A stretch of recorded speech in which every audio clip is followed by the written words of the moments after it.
कई दिनों से बर्फ पड़ रही थी। सभी पक्षी अपने गर्म घोंसले से बाहर तक नहीं निकले थे, लेकिन आज आसमान थोड़ा साफ था। हल्की हल्की धूप भी चमक रही थी। दोस्तों, आज कई दिनों के बाद धूप निकली है और कितने दिनों से हम घर में ही बैठे बैठे खा रहे हैं। तो आज भोजन लेने चलते हैं। क्या पता फिर से मौसम कब खराब हो जाए। हाँ चिड़िया बहन, ये बात तो आपने एकदम बढ़िया की। मेरे घर में बस 4 दाने ही रह गए हैं भोजन के। मैं तो भोजन से आज पूरी टोकरी ही भर के लाऊंगा। कालू, तुम चुप हो। लगता है तुम्हारे घोंसले में ढेर सारा भोजन है, इसलिए तुम नहीं जाना चाहते। नहीं मिट्ठू तोते, ऐसा नहीं है। मेरे घोंसले में कब का भोजन खत्म हो गया, लेकिन मैं ज्यादा उड़ नहीं पाऊंगा। मेरे पंख में दर्द है और गोरी से कहूँगा तो वो जाएगी ही नहीं। कालू भैया, मैंने देखा था आपको जब आप बुलबुल के पास से अपने पंख की दवा ले रहे थे। हम सब गोरी को अपने साथ ले जाएंगे और वो तुम्हारे लिए भी भोजन लेकर आएगी।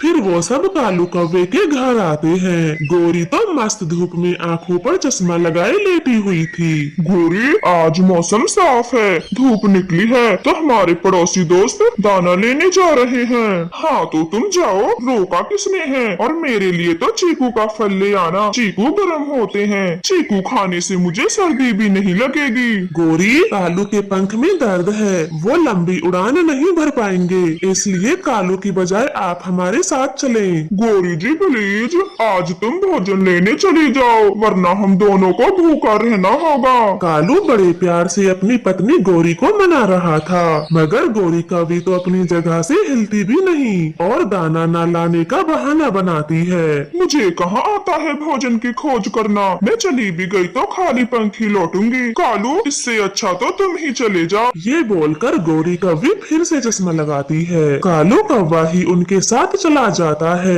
रास्ते में उड़ते हुए कालू कौवा सबसे पीछे रह जाता और फिर सभी पक्षी उसका इंतजार करते। कालू, जल्दी जल्दी उड़ो, हम कब तक तुम्हारा रुक रुक के इंतजार करेंगे। लो, बस आ ही गया, अब चलो तुम सब भी। सच में गोरी कौवी कितनी बुरी है, वो अपने पति का भी साथ नहीं देती। कैसे अपने पति को दुख में भी उड़ाई जा रही है। कालू, आप रहने दें और वापस घर लौट जाएं। मैं अपने भोजन में से आधा तुमको दे दूंगी। अब आप घर जाकर आराम करें। चिड़िया चिड़िया, तुम कितनी दयालु हो, सबके बारे में सोचती हो। काश गोरी भी तुम्हारे ही जैसी होती।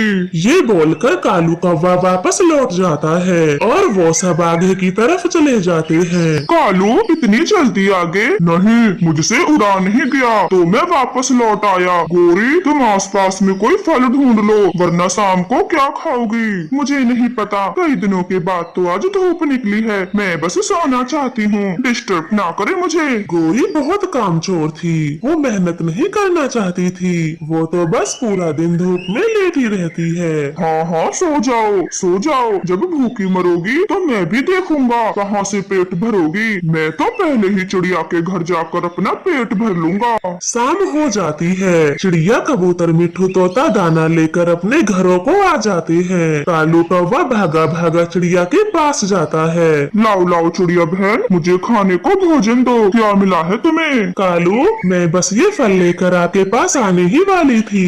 चिड़िया को 2 ही फल मिल पाए थे। वो एक सेब कालू कौवे को दे देती है और कालू तो रास्ते में ही पूरा सेब खा जाता है। वाह वाह, चिड़िया का फल भी क्या फल है, खा के मजा ही आ गया। मेरा तो पूरा पेट ही भर गया इस एक फल में। ऐसे कालू कौवा वो फल खाकर घर आता है और अपने घोंसले में सो जाता है। रात हो जाती है, मगर गोरी कौवी तो नींद से जागी थी और उसे बहुत भूख लग रही थी। कालू तो आराम से सो रहा है, लगता है अपना पेट कहीं से भर लिया इस मनहूस ने। लेकिन मैं क्या करूं, क्या खाऊं। गोरी कौवी घर का कोना कोना छान मारती है, मगर उसे तो कुछ भी नहीं मिलता। इतनी देर मेहनत करने के बाद भी एक दाना तक न मिला। मैं भूखी हूँ, लंबी रात, ये लंबी रात कैसे बिताऊंगी। कुछ तो खाना ही होगा। मैं मैं मिठू तोते के पास जाती हूँ, क्या वो इतनी रात को दरवाजा खोलेगा भी या नहीं। ऐसे कहकर गौरी कौवी घर से बाहर चली जाती है। बाहर कितनी ठंड है और ऊपर से बर्फबारी, मर गई मैं तो भूखी। मिठू तोते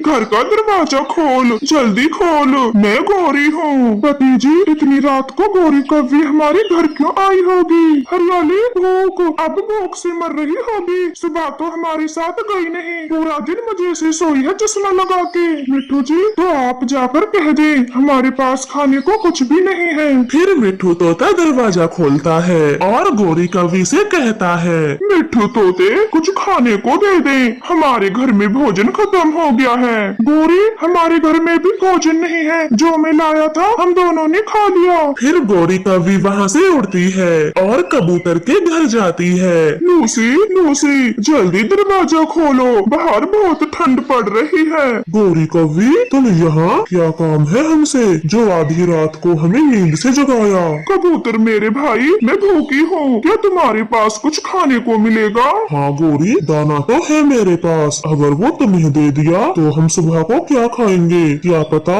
कल का मौसम बहुत खराब हो। ऐसे कहकर कबूतर दरवाजा बंद कर लेता है और गौरी कौवी वहाँ से भी चली जाती है। उसकी भूख तो बढ़ती जा रही थी, ऊपर से ठंडी ठंडी हवाएं भी सता रही थी। सबके सब कैसे मजे से सोए हुए हैं और एक मैं हूँ इतनी ठंड में भूखी यहाँ वहाँ भटक रही हूँ। अच्छा ही होता अगर मैं सुबह सबके साथ जाकर भोजन ले आती। अब तो बस चिड़िया का ही घर बचा है, पता नहीं वो मुझे दाना देगी भी या नहीं। फिर गौरी कौवी रानो चिड़िया का दरवाजा खटखटाती है। वो ठंड से साफ बोल भी नहीं पा रही थी, उसकी चोंच कांप रही थी।